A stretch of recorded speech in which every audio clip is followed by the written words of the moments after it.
Hello, 1, 2. Thank you so much for joining us. This is Adventist Angels Watchman Radio, your number one Christian radio, sending ways to all nations of the earth, preparing the people of the earth for the impending danger and the impending crisis which we are all involved, calling the people of the earth to return to the Creator of the universe. Oh, friends, let's pray. Father in heaven, thank you for this hour. A time has come for you to be uplifted, to be given glory forever and ever. Father, thank you for this opportunity. Thank you for this chance. Be with us to the end of the world and bless us and guide us. Father, may you be uplifted unto all nations of the earth. Give us thy spirit and be with us to the end. In Jesus' name we pray and we believe. Amen. As you see opportunity, today we are going to consider a title here concerning the American Papacy. The American Papacy. The American Papacy. Who is this? Who is this? That it is spoken the American Papacy. Who really is the Papacy?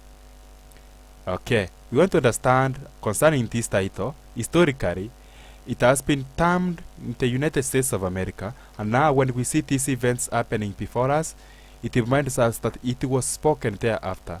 It was been spoken, it was passed, so for us is to hearken to the voice of the Lord. So, the message for us, since the year 1856, a book entitled Our Country has been largely circulated. Since the year 1856, a book entitled Our Country, it was for the sake of America, has been largely circulated, and it has excited a great deal of attention throughout the United States. The book was written for the American Home Missionary Society. Its object being to present the facts and the arguments showing the imperative need of home missionary work for the evangelization of the land. In a startling as well as splendid array of facts, it presents the growth, the size, the resources, and the perils of our country. A startling as well as splendid array of facts, it presents the growth, the size, the resources, and the perils of our country, the United States of America, the danger which America is involved therein. So, friends, it's a message which needs to be understood in all sizes. It needs to be understood. For instance, the following are the quotes which we shall consider. Among the perils to our country, the dangers to our country, the United States of America, the author rightly places Romanism, and by many excellent quotations proves that it is indeed a peril, a danger. We quote a passage or two to comprehend or to add for the same. The danger in. You remember, here we have not looked at the scriptures, but we want to consider historically. Because the Bible is very correct on the same issue. There are men who are disposed to attribute any fear of Roman Catholicism in the United States to bigotry or childishness. Such see nothing in the character and the attitude of Romanism that is hostile to our free institutions, or find nothing potentious in its growth. Let us then first compare some of the fundamental principles of our government with those of the Catholic Church. The fundamental principles of our government and that of the Catholic Church. Then we will understand who really the Catholic are. Or the Romanism. There is a great danger. The Constitution of the United States guarantees liberty of conscience. Nothing is clearer or more fundamental. Pope Pius the Ninth, in his encyclical letter of August 15, 1854, said, "The absurd and erroneous doctrines or ravings in defense of liberty of conscience are a pestilential error, a pest of all others, most to be dreaded in a state."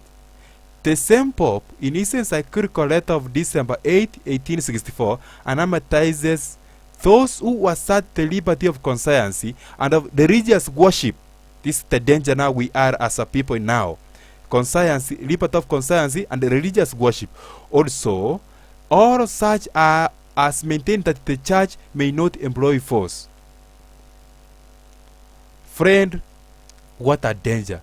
Can you not see there is a danger? Okay, that's one of the quotes. And let's consider another quote concerning the danger which America is being involved in. The danger of a worship. The Pacific tone of Rome in the United States does not imply a change of heart. She is tolerant where she is helpless, says Bishop O'Connor. Religious liberty is merely endured until the opposite can be carried into effect without peril to the Catholic world. The Archbishop of St. Louis once said, heresy and unbelief are crimes. And in Christian countries as in Italy and Spain, for instance, where all the people are Catholics and where the Catholic religion is an essential part of the law of the land, they are punished as other crimes. They are punished as other crimes. So for you to consider this title, go consider the episode we covered, One Man Power. The One Man Power on YouTube. You will understand what it means. So in those lands, it is punished as other crimes. So we will understand what really it speaks to us as a people who live in these last days. We live in solemn times. Solemn times. The great danger in the land, the danger than any other danger ever encountered by man, is this one. Every cardinal, archbishop, and bishop in the Catholic Church takes an oath of allegiance to the Pope, in which occur the foreign words, heretics, schismatics, and repairs to our said Lord the Pope, or his aforesaid successors. I agree to my utmost persecute and oppose. I agree to my utmost persecute and oppose.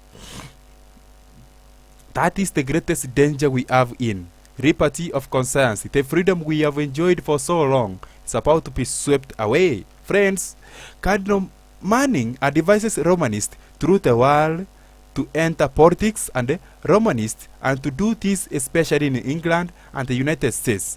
In our large cities, the priests are already in politics, and to some purpose. What is that purpose? We are told that the native Catholics of Arizona and New Mexico are not energetic as the Protestants who are pushing into these territories. True, but they are energetic enough to be counted.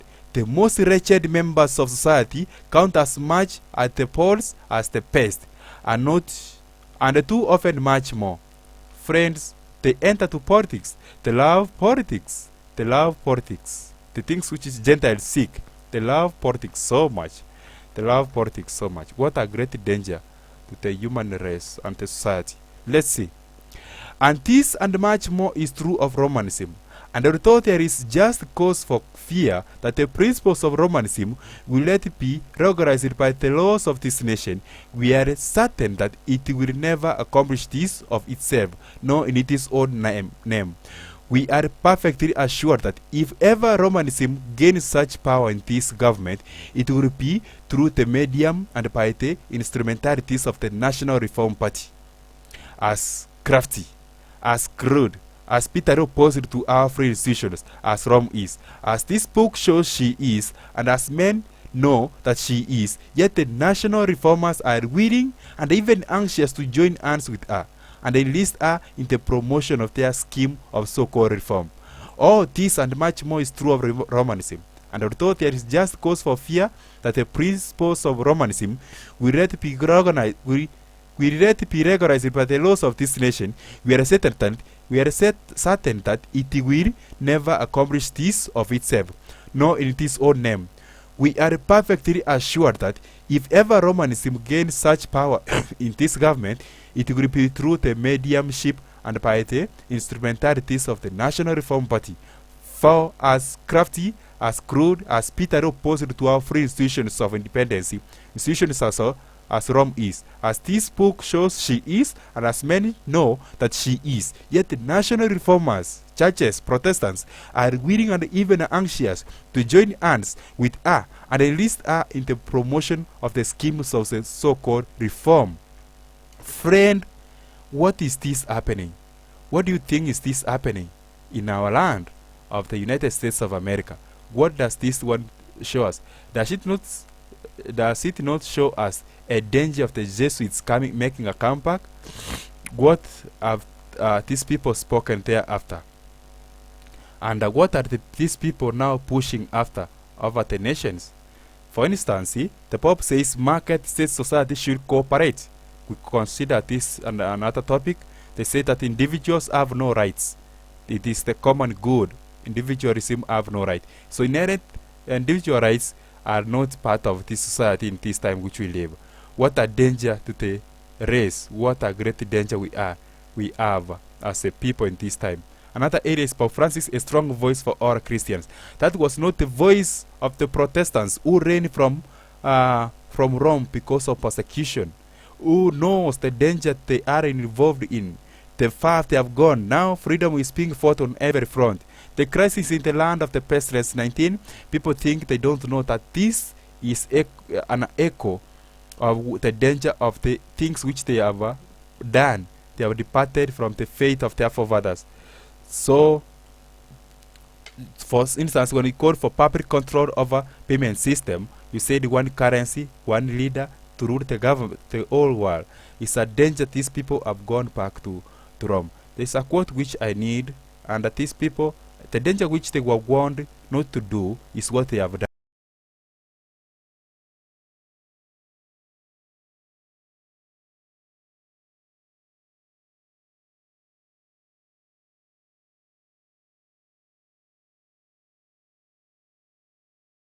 Over the Papacy to grasp hands with Roman power. And under the influence of this threefold union, this country of the United States, our country, will follow in the steps of Rome in trampling in on the rights of conscience. Now, do you see the danger we are involved as a people in these last days? Can't you see the danger we are involved in? Yes, this is what our forefathers were fighting over. It's what the forefathers were fighting over. Pope invites leaders to Vatican for global compact on education. Now he's teaching them. They have forgotten the danger which they were involved on. They have forgotten everything concerning the papacy. They have forgotten our cruelties of the past. Yes, they have forgotten him. He is now their friend, a very great friend of theirs. Always closing all stores Easter Sunday to give employees a much-deserved day off. Joined a day off. Who has told them these things? Sunday. It has been brought by the papacy, and now is fighting over it. In his book, the Laudato Si, which is a policy he has brought, as Daniel chapter 8 verse 25, he says, through his policy, he shall cause crafty to prosper, and by peace shall destroy men. Now he says, Sunday, like the Jewish Sabbath, is meant to be a day which is our relationship with God. He has tampered with the Bible Sabbath, and now he has introduced his own Sabbath. They have changed the laws of the land. Oh friends, Sunday is the first week is the first day of the week. Now, who has brought this danger in the land? It is he who has called upon people who are now even partaking the Eucharist in this time. No more protest, they say. No more protest. This is our brother, they say. So he's calling other people to mandating closures. Like the last paragraph says, Ford says the province is mandating those closures on Sunday, that they should close the stores on Sunday. What a danger we are in these last days. On Sunday, that the store should be closed. It is going to be made by a degree. What does the Pope say? He says that individual rights cannot exist. The national interest above the global whole cannot hold. National interest above the global common good. He says the global common good is the one which takes preeminence.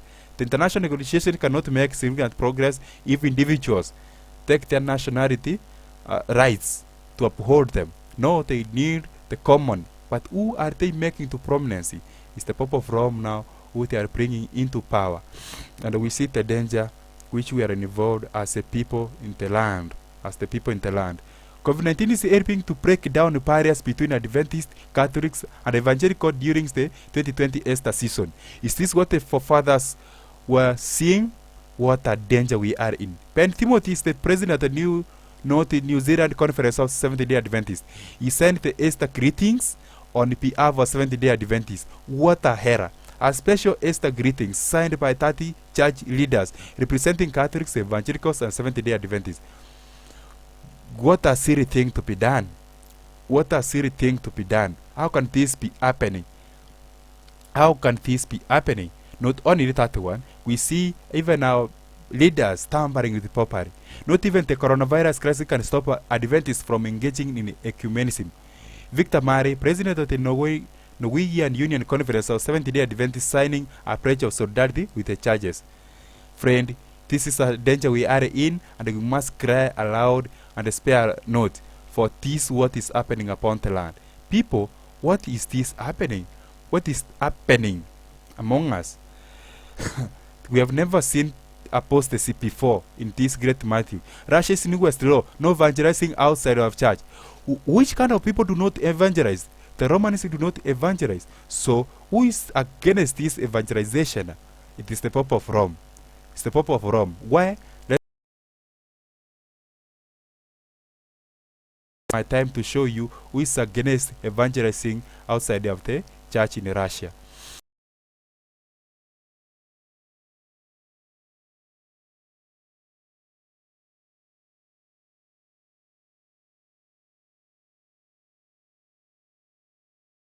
Believe it is against their conscience to register with the government, and so they refuse to do so. The laws fall under the umbrella of new anti-terrorism legislation and prohibit sharing faith in private homes, online, or anywhere but recognized church building. So who is this dictating to the people that they should do this? The black letter says the Catholic Church has followed government regulations that require religious organization to be officially registered with the government. So this registering with the government, who is behind this, is the Roman Church, friend. It's the reason why the Pope went to Russia, and we know this persecution came there after it came from Russia. Russian authorities says assembly all of Jehovah's Witnesses. So you see what the effect they have done, seizing assemblies of those who they know, they love preaching, they share the gospel of Jesus Christ. So this is a danger which you have seen upon the land, a great danger seen upon the land. The U.S. needs an ambassador to the Holy See. This is a danger which our forefathers warned the people that they should remember. But children who have come in this generation, they have forsaken the voice of their forefathers. They have forsaken the voice of their forefathers. What again can be said concerning this? A great danger, friend. Pope Francis, thinking about the declaring PUC as saying, the Pope used the wartime pontiff as an example of whom we took risks to order to be merciful. Okay. Okay. He says that he risked saving the Jews, but they are the same people who are involved with the crusades of massacring the faithful, the dark ages. People have forgotten history. And when they have forgotten history, they are now mingling carelessly. Forgetting history is a great doom, friend. It is a great doom upon the land. Work for church unity includes breaking down the barriers that divide humanity, says a World Council of Churches. So, the World Council of Churches, even the United States of America, now they are at the liberty of coming together. But do they know the history? These people have forgotten through Protestantism. They have forgotten history. They have new modeled the cause. So, friends, and this and much more is true of Romanism. And although there is just cause for fear that the principles of Romanism will let be recognized by the laws of this nation, we are certain that it will never accomplish this or itself, nor in its own name. We are perfectly assured that if ever Romanism gains such power in this government, it will be through the mediumship and by the instrumentalities of the National Reform Party. For as crafty, as crude as Peter opposed to our free institutions, as Rome is, as this book shows she is, and as many know that she is, yet the national reformers are willing and even anxious to join hands with her, and enlist her in the promotion of their scheme of so-called reform. Now is a great danger what they have done. They have done what the forefathers of the United States of America would never have dared. Even they set principles warning the people not to go or follow that path. What a danger. In addition to that, is that it says, in saying that the national reformers are willing and even anxious to join hands with Romanism in America, we only state the sober truth, as proved by the following statement from an editorial in the Christian Statesman of December 11, 1884. Says, whenever the Roman Catholics are willing to cooperate in resisting the progress of political atheism, we will readily join hands with them.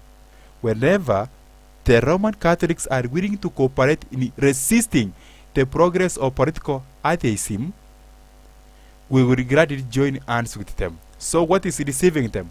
The political atheism upon the land is the one which makes these people want to join, that they are going to convert them. No, friend, this is a deception. They are not going to convert the atheism, but it's a deception when atheism is making progress in the United States of America. So, in addition to that, let's see this statement as it makes shadow. What the statesman designates as political atheism is nothing more or less than the present form of government and the present constitution of the United States. To oppose national reform is to term sheer atheism, and to oppose the kind of government which they endorse is political atheism. That no religious test shall be required of a civil ruler is declared by Reverend M.A. Gard to be the infidel theory of government. Statesman, December 24, 1885. The theory of government taught in our national constitution is declared by Reverend A.M. Milligan to be the infidel theory. Speech in the New York Convention. They call it the infidel theory. So, friend, they are against this test. No test to be given in testing a person when he enters in office. But these people want to bring a test. Statesman of December 1st, 1884 gives this statement.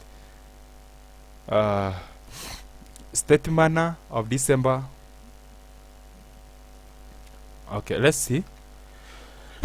Statesman of December 1st, 1884 further says, we cordially, gladly recognize the fact that in South American republics and in France and other European countries, the Roman Catholics are the recognized advocates of national Christianity and they stand opposed to all the proposals of secularism. So they are opposed to all the proposals of secularism. Is that true?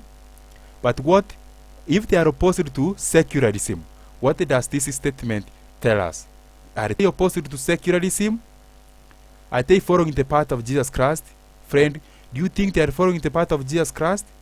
But what did the Pope say in 2014, 2015? He said, accompanied by migrants, Pope Francis says, a Christian lets everybody come. Are they opposed to secularism? No, they are not. They are not opposed to secularism. He said, let everyone come. Let everyone come. He said that is a true Christian. Let everyone come. We welcomed everybody to come. He also said, he says individual conscience must be present in decisions concerning family, marriage, and sex. In the document, the pontiff says the church cannot judge those who do not meet gospel ideals. So, he says, do not condemn them, do not set standards, remove the standards, and welcome everybody in. What a danger.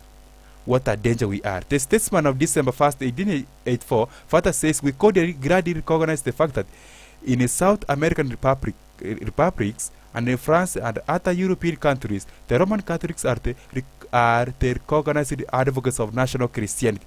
Recognized advocates of national Christianity? Do they forget the horrible cruelties of what she did in the Dark Ages, and that she stand opposed to all the proposals of secularism and atheism? In our World Conference for the Promotion of National Christianity, many countries could be represented only by Roman Catholics, so that they are representing, they have changed. That they have changed, they are Christians. Really? Let's now consider in another sphere. Let's now consider this one from this perspective and hear what our Lord and our Maker says concerning the same.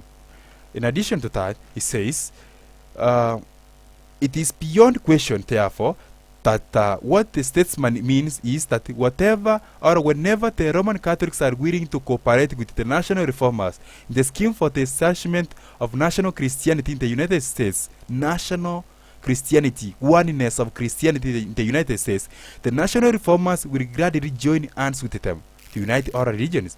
But the Roman Catholics are always ready to cooperate in that thing. Why? I wonder why.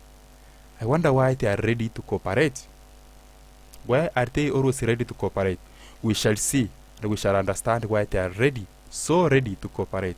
The reason being, as history dictates why they are ready, is that the history shows why they are always ready. That is one of Rome's clearest characteristics. Rome hates our present form of government and our present constitution as utterly as do the national reformers. Rome too would readily enough brand our present system of government as political atheism if the national reformers had not already done it for her. And everybody may rest assured that the national reformers will have the pleasure of gladly joining hands with Rome just as soon as they shall have gained a position of sufficient importance to make it to the interest of Rome to join hands with them. In fact, this is extremely what Roman Catholics are commanded to do. In his encyclical letter published in 1885, Pope Leo the 8th says these words. Pope Leo the 13th says the following words. Pope Leo the 13th says the following words, that all Catholics should do what? What should the Catholics do? Pope Leo the 13th, he says these words. He says that all Catholics should do all in their power to cause the constitutions of states and legislations to be modeled on the principles of the true church, and all Catholic writers, journalists, should never lose sight for an instant from the above prescriptions. That is a oath they have made, an oath which they have gladly made. What a danger we are in. So they humble themselves, they lower themselves, but what is their agenda? What's behind this? As the storm approaches, notice one, we know that the persecution will come therein or later on, but when it shall come, my prayer is that it shall find us being ready and praising our Maker. We have come to a time when God's sacred work is represented by the feet of the image in which the iron was mixed with miry clay. Statesmen will uphold the spiritual Sabbath and will mingle their religious faith with the observance of this child of the papacy. So when the child of the papacy unites with America under secularism, that defies secularism, it will bring this spiritual Sabbath, and it will mingle their religious faith with the observance of this child of the papacy Sunday, placing above the Bible Sabbath which the Lord has sanctified and blessed, setting it apart for man to keep holy as a sign between him and his people to 1,000 generations. The mingling of churchcraft and statecraft is represented by the iron and the clay. This union is weakening all the power of the churches. This investing the church with the power of the state will bring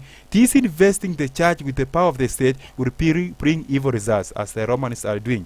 Men have almost passed the point of God's forbearance.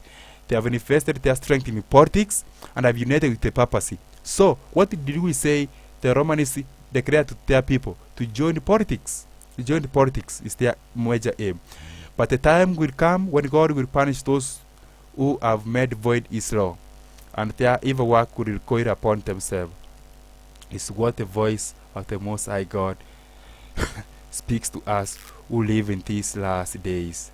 In these last days of the artist's history. In these last days of the artist's history.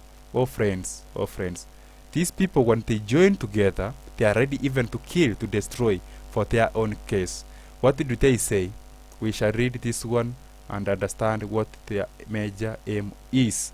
What their major aim is. All Catholics should do all in their power to cause the constitutions of states and the legislations to be modeled on the principles of the true church, so-called in quotes, that is the Roman Catholic Church. And all Catholic writers, journalists, should never lose sight for an instant from the dust of above prescriptions. So even journalists, they should never lose sight of this message, what these people have done. They should be the one who are spearheading these messages to the ends of the earth, uniting them to their so-called Lord of the world, Who is this they are calling the Lord of the world? It's the Pope, friend. All nations are uniting under him. All people are following him. what a danger we are in as a people in these last days. Okay.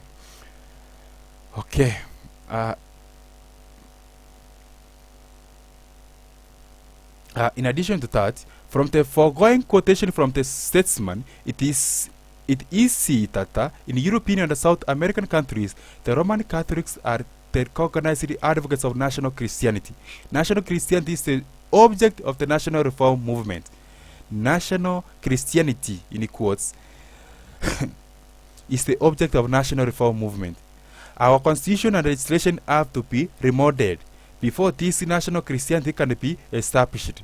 To remodel our constitution and legislation in the aim of national reform.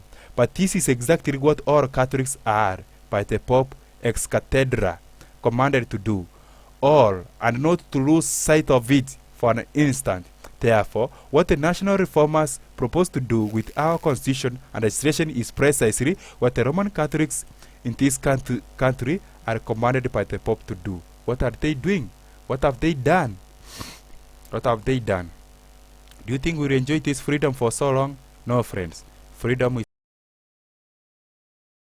is being swept away like a tide. Being swept away. Therefore, the aim of the national reform and the aim of Rome are identical. The aim of the national reform movement and the aim of Rome are identical. And why should they not gradually join hands then? But that the national reformers will gradually join hands with Rome is not all of the story, not near all. They actually and deliberately propose to make overtures to Rome for cooperation. So they are the one who have stretched hands with Rome and brought them back, and brought Rome back. Okay, they actually propose to make advances and repeated advances, and even to suffer rebuffs to gain the help of Rome in their Romish schemes of national Christianity. To gain help of Rome, this is like going to Egypt for help. To gain the help of Rome in their Romish schemes of national Christianity. Do these people know why America is known as a Protestant nation? Proof of this is in the Christian Statesman of August 1st, 1881, where Reverend Sylvester F. Strover, a leading national reformer, said the following. The proof of said the following concerning this matter.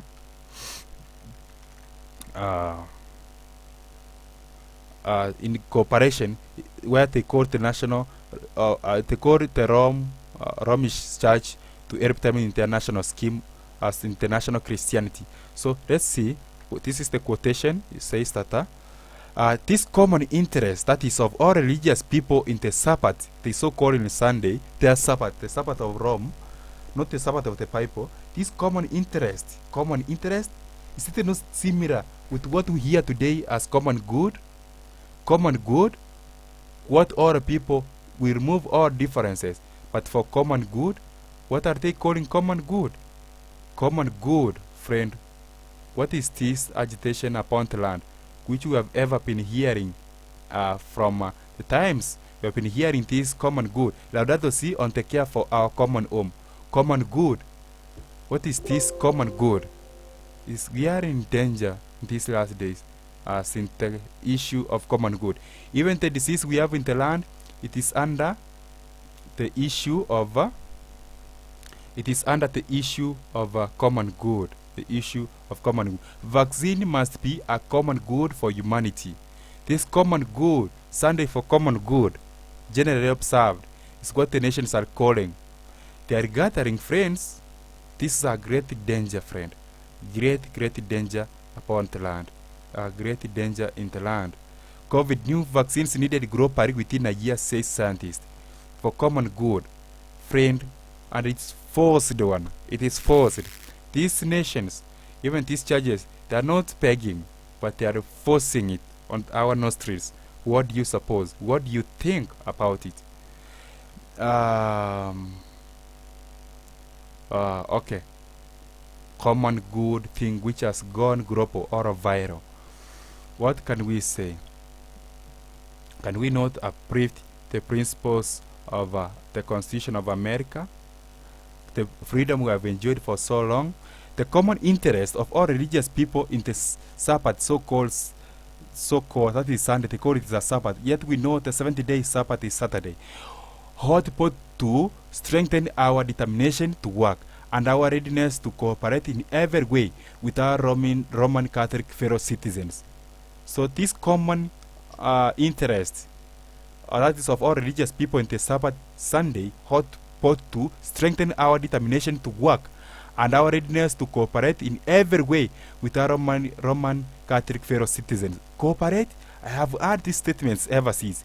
We may be subjected to some rebuffs in our first proffers, and the time is not yet come when the Roman Church will consent to strike hands with other churches as such, but the time has come to make repeated advances and gladly to accept cooperation in any form in which they may be willing to exhibit it.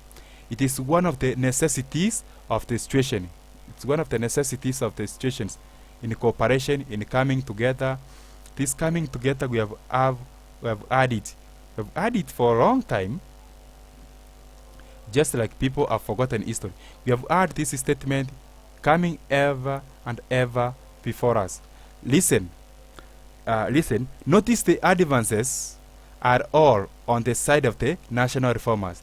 They are now only willing to make advances, but are willing to be subjected to rebuffs, and being rebuffed to make repeated advances, to overcome the conqueror and gain the treacherous favor of the mistress of witchcrafts.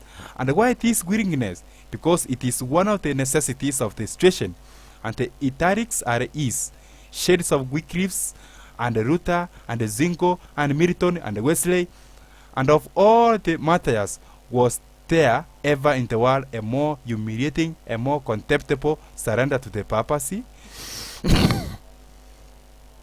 So friend, they rejected surrender to the papacy because of these forced calls. These reformers, they stood firm and were against these deceptions of Rome. But what is this danger which we see upon the land? It's the same danger which we see upon the people.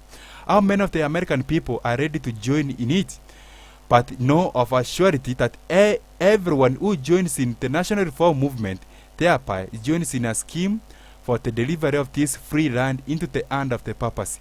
Just here, please read again the quotation from Dr. Strong's book at the beginning of this article and see whether the national reformers in joining hands with Rome do not equally with Rome show themselves the enemies of the United States government and of the American institutions, the enemies of human rights and human liberty. So friend, we see when the liberty is going upon the land, it is started going with these groups of people who have tampered with property, and then by tampering with property they have taken away the freedom we have long enjoyed. They have taken away the freedom which we have long enjoyed as a people, as the people of God in these last days. Joining with Rome is suicide. It is true, as Mr. Scoville says, the national reformers now receive somewhat cold treatment and perhaps sense rebuffs. The Catholic Church does not, to any considerable extent, direct aid in the national reform movement. It seems like it does not direct in any forms international reform movements. She is too crafty for that. She knows as well as they that it is one of the necessities of the situation, and she is determined to have the surrender come from them, that they surrender and look for him, for the Church of Rome.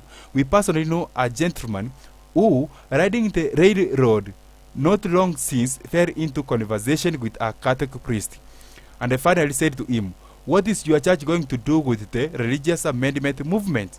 Are you going to help it forward? Are you going to vote for it?" "Oh," said the priest, "we have nothing to do with that. We leave that to the Protestants. We let them do all that. They are coming to us, and we only have to wait." Have they not gone back to Rome? Yes, they have. They are sitting in Rome. They have forgotten the principles which were held of Protestantism. They have forgotten. And these churches, they are courageous that they are coming to look for them. Indeed, they have come. What a danger. Have we also Adventists joined them in this Sunday keeping? Have we also joined them? Watchmen, word of the night, the morning cometh, and also the night. If you inquire, inquire. Oh friend, this is a danger. It's a great danger. It says, under various disguises, the Jesuits worked their way into offices of state, climbing up to the councillors of kings and shaping the policy of nations, changing legislations. They became servants to act as spies upon their masters. They established colleges for the sons of the princes and nobles, and schools for the common people. And children of Protestant parents were drawn into an observance of public rites. The Jesuits rapidly spread themselves over Europe, and wherever they went, there followed a revival of popery. GC 235, Great Controversy Between Christ and Satan, page 235, paragraph 1. So, friends, it's a great danger because we see this revival of popery upon the land. The Pope is making a comeback. The Pope is making a comeback. He's making a comeback. It's a great danger, church and state, friend. It was never so seen in Israel. When the leading churches of the United States, the national reform movements, uniting upon such points of doctrines as are held by them in common, uniting as they are held in them in common, then when they have united, they are going back to Rome, shall influence the state to enforce their degrees and to sustain their institutions like Sunday. Then Protestant America would have formed an image of the Roman hierarchy, and the infliction of civil penalties upon dissenters will inevitably result. Great Controversy Between Christ and Satan, page 455, paragraph 1.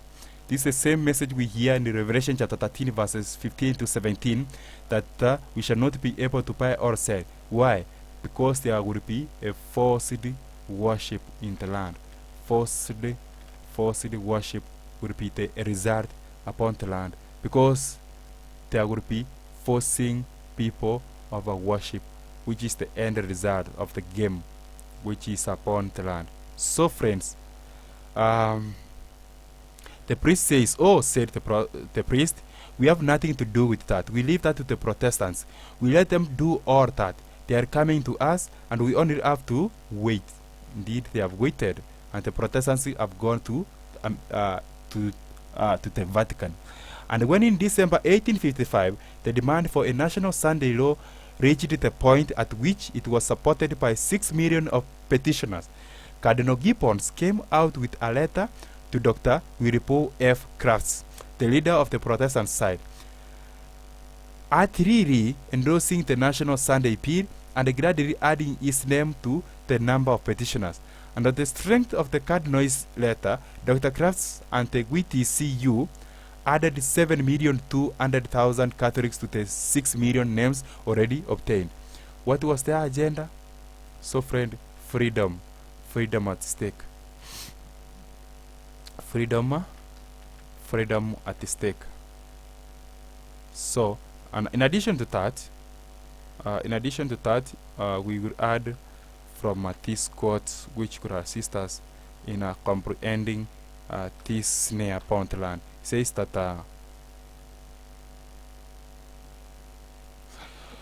such is the attitude of the Catholic Church at present, and as the national reformers find themselves more in ready of help, and when they, by repeated advances and in spite of repeated rebuffs, they have come to her and made the proper surrender, she will let her power and influence be fed. Let the reformers do the work as they are doing, and bring the matter to the point of being voted upon. Then there will be found at the polls every Catholic voter.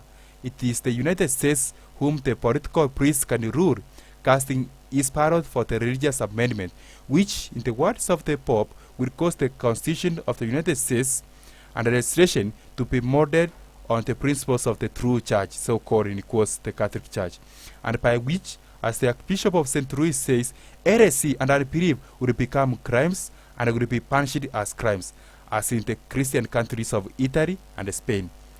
That's a great danger in the land. It means that the freedom would no longer be enjoyed. The freedom which we have so enjoyed for so long will no longer be enjoyed. The papacy will be speaking, and that's a great danger. Or how do you think? It is a great danger in the land, very great danger. Let's continue. In continuation to that, so what should we do as a people? what should we do as a people?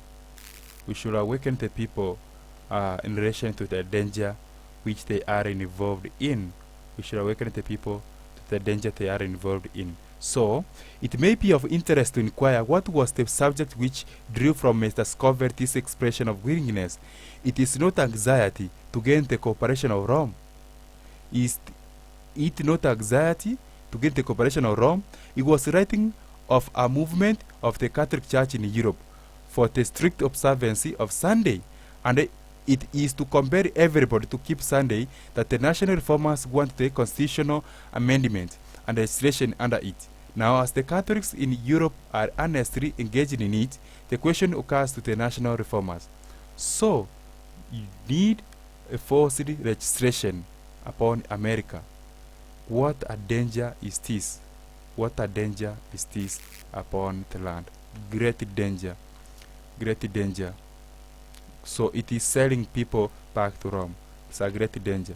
So why we not join hands with the Catholics in American, so that we can win? True, it is. We may be subjected to some rebuffs in our first profess, for time has not come when the Roman Church will strike hands with other churches as such, but the time has come for us to make repeated advances and gradually accept cooperation in any form in which they may be willing to exhibit it, in any form. So the church is ready. In any form the Protestant wants to take Romanism, they will humble themselves until they win them to exhibit it. It is one of the necessities of the situation, for without the help of Rome, we cannot compel people to keep Sunday. But if we can enlist with us the powerful hand and the mastery organization of Rome, our success is ensured. That is the sum and the substance of this proposition of the national reformers. Sold into the hands of Rome. Who is this who was sold as cheap to the hands of Rome? Next subtitle is sold into the hands of Rome. Freedom has been sold to who? To Rome. When freedom is being sold, Protestants usually they cry, sold into the hands of Rome. Then, when the time comes for the enforcement of the laws which they now demand, what is to hinder the Catholics from assisting in the work? And that too is the Catholic way. Every priest in the United States is sworn to root out heresy. And Monsignor Capel in our cities at our very doors defends the Holy Inquisition. And when by a constitutional amendment and the refusal to observe Sunday becomes heresy, that can be reached by law, and what then is to hinder the Catholics from acting a prominent part in rooting out the heresy? What a danger we are in. What can hinder them in rooting out the heresy so-called? How did they deal with heresy in the time past? How did they deal with heresy in the time past? I wonder how. Okay.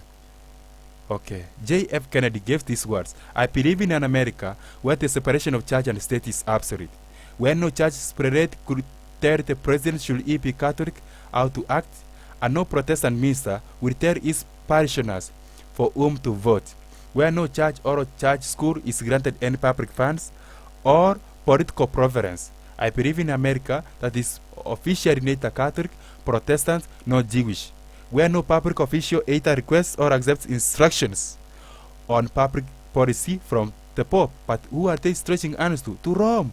The National Council of the Churches or any ecclesiastical source should never advise these leaders. Public officials should not receive instructions from the National Council of Churches or any ecclesiastical source, where no religious body seeks to impose its will directly or indirectly upon the general populace or the public acts of these officials, and where religious liberty is so indivisible that an act against one church is treated as an act against all. So friends, what a danger upon the land.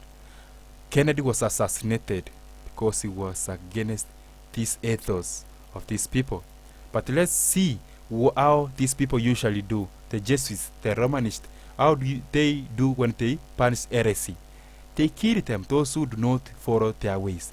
I furthermore promise, this is an oath of the Jesuits and these leaders, I furthermore promise and declare that I will, when opportunity present, make and wage relentless war, secretly or openly, against all heretics, Protestants and rebels, as I am directed to do, to extirpate and exterminate them from the face of the old earth, and that I will spare neither age, sex, or condition, and that I will hang, waste, boil, fry, strangle, and burn alive these infamous heretics, rip up the stomachs and the wombs of their women, and crush their infants, heads against the walls, in order to annihilate forever their execrable race. That when the same cannot be done openly, I will secretly use the poisoned cup, the strangulating cord, the steel of the poisoner, or the leaden bullet,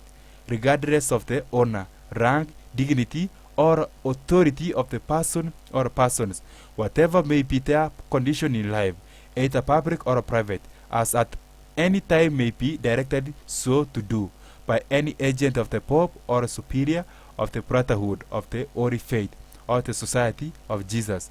Oh friend, what a danger. What a danger we are in. Then, when the time comes for the enforcement of the laws which they now demand, what is to hinder the Catholics from assisting in the work? And that too is the Catholic way. Every priest in the United States is sworn to root out heresy, and Monsignor Campbell in our cities and at our very doors defends the Holy Inquisition, death, killing, strangling. And when by constitutional amendment the refusal to observe Sunday becomes heresy that can be reached by the law, what then is to hinder the Catholics from acting prominent part in rooting out the heresy? What a danger, friend, what a danger. Certainly these things will then thereafter occur. These things will certainly then occur. You know, the people don't want to believe these things are happening, and they are coming. Certainly when the national reformers shall have been compelled by the necessity of the situation to call on the Catholics for help to make the laws, it would not be in their power, even were it in their disposition, to repeat the laws independent of the Catholic. So there will then be nothing left but the enforcement of the laws by the Catholics, if by nobody else. This view of the case alone ought to be sufficient to arouse every Protestant and every American to the most uncompromising opposition to the National Reform Party. The National Reformers shall have been compelled by the necessity of the situation to call on the Catholics for help to make the laws. It would not be in their power, because these National Reformers, they have seen in Europe how people are being forced to honor the Sunday, as other nations are forcing people to honor the Sunday, crossing what? These people are crossing stores on Sunday, and they say no work on Sunday. So what is the agitation upon all this? What is the message which is being sent concerning all of this? What do you think is being sent in all of this? For instance, let's consider of recent times what has happened. All nations in Europe, dispute rise up as Turkish tradespeople want more cross on Sunday. So, more on Sunday. So when this thing is happening and the National Reformers movement has been seeing this thing tending, what do you think they are going to do? And what is the Pope say concerning the same? He said, AU bishops called for nations to protect the work-free Sunday. As the Pope has said, a work-free Sunday as a tradition, as the Laudato Si common good doctrine or a policy says. What do you think is opposing? Is the one who is behind all of this? What do you think is coming? A national Sunday is coming, friend, forcing people over worship. Friend, a national Sunday is coming. National Sunday is coming all over the land. We see the danger. We see the danger which is in the land. Nations are calling for a national Sunday law over Europe. Bring back the plurals, also commonly known as Sunday, is advocated on the ground.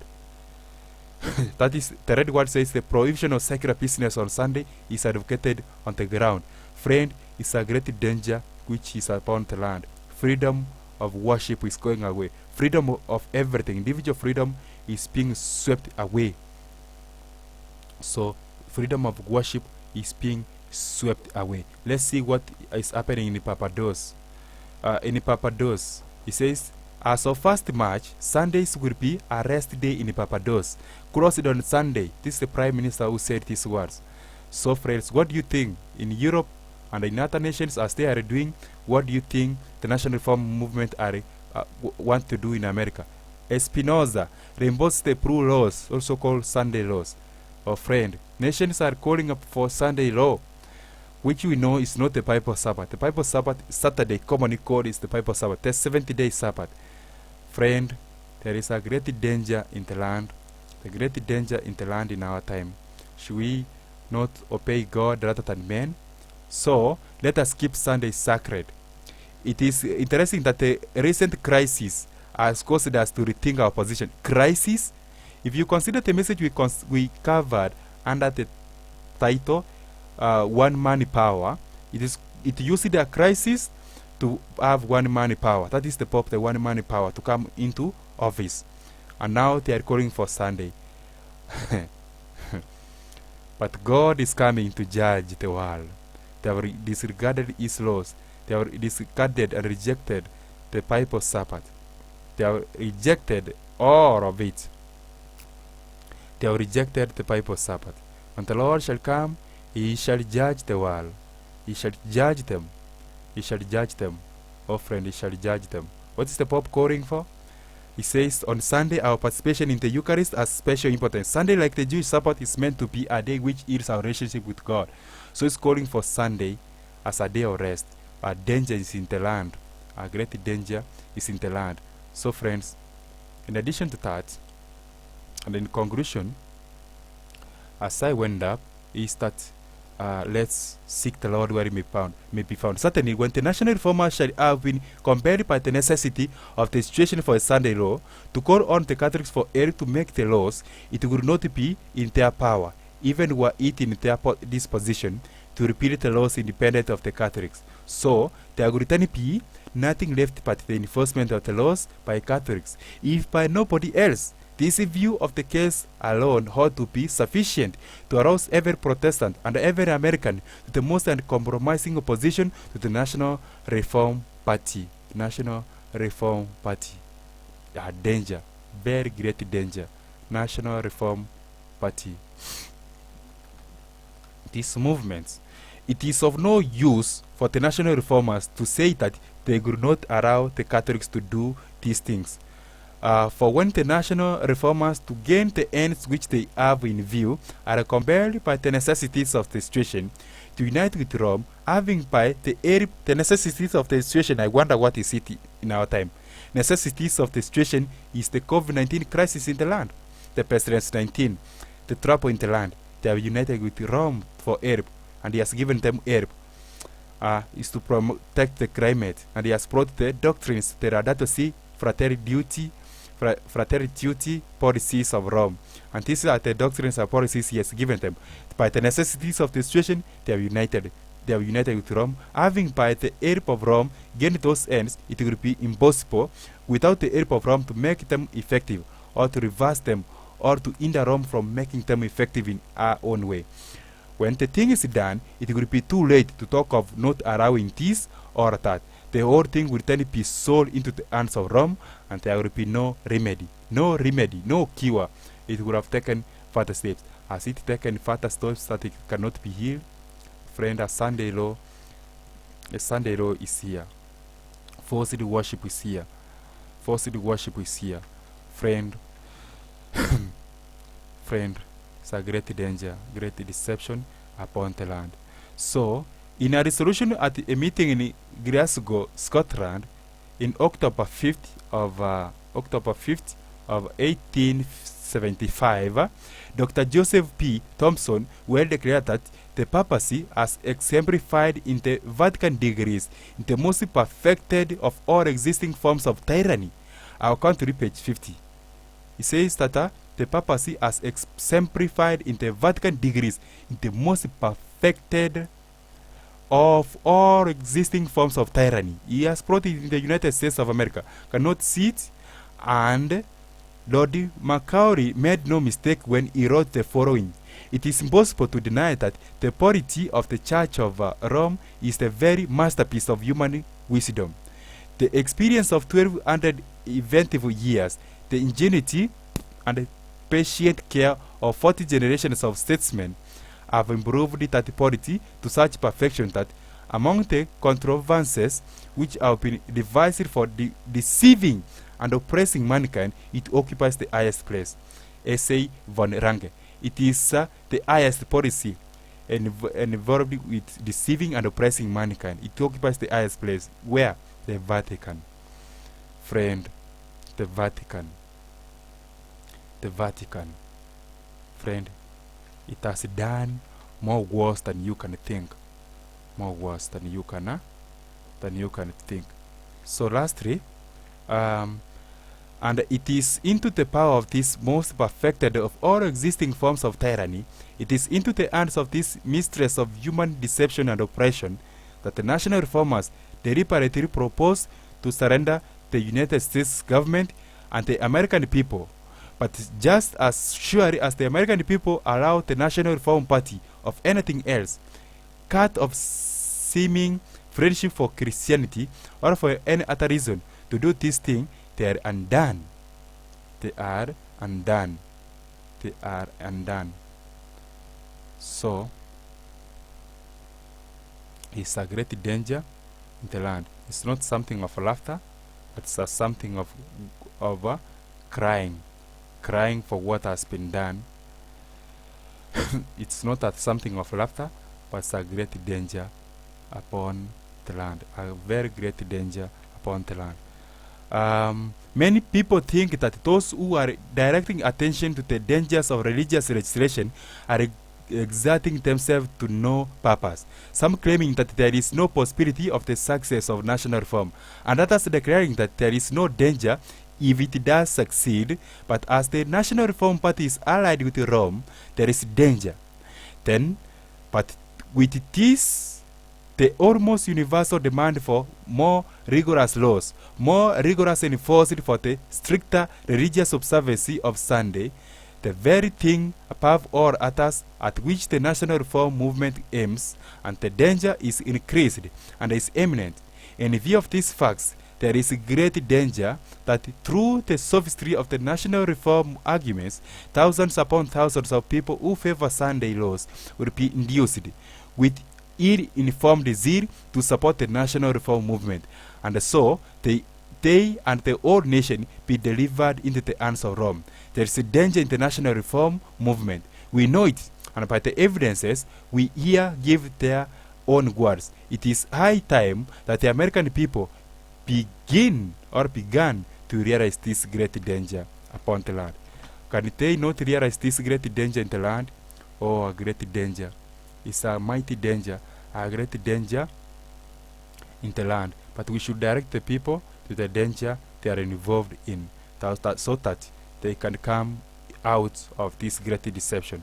Lastly but not least, is that if the national reformers and the Catholics or any others want to keep Sunday, let them do it.